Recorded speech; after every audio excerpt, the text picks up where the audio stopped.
Pour l'amendement, c'est Madame Taillé-Polian. Merci, Monsieur le Président. Madame la Ministre, mes chers collègues, la réforme de l'exit tax que cet article propose ne nous étonne pas. Elle s'inscrit après tout dans la politique de votre gouvernement qui a, depuis son arrivée au pouvoir, multiplié les cadeaux à l'égard des plus riches. Il avait par ailleurs, en même temps, considérablement augmenté la fiscalité sur les carburants qui devait peser de façon accrue sur nos concitoyens les plus modestes.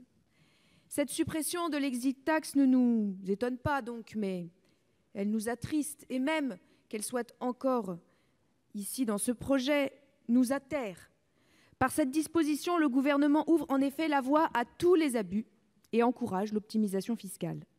Pour rappel, une récente étude menée par 3 chercheurs, dont le chercheur français Gabriel Zucman, estime que près de 300 milliards d'euros, soit 15% du PIB des avoirs des ménages français, sont placés dans des paradis fiscaux.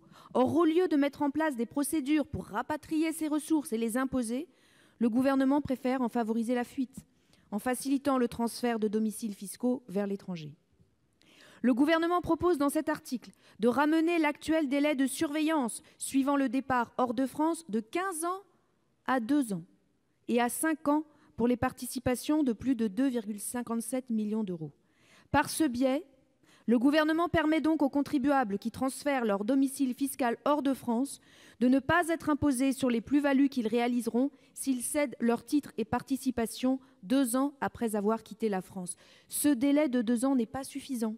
Et le délai de 5 ans proposé pour les patrimoines de plus de 2,57 millions ne l'est pas plus. Il est en effet trop facile de s'installer pendant 2 ans dans un pays à faible fiscalité afin de liquider ses actions.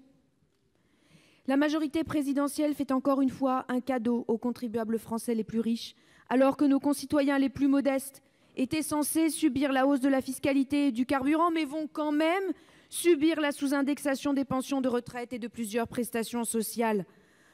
Encore un exemple d'injustice fiscale. La situation sociale exige la suppression de cet article.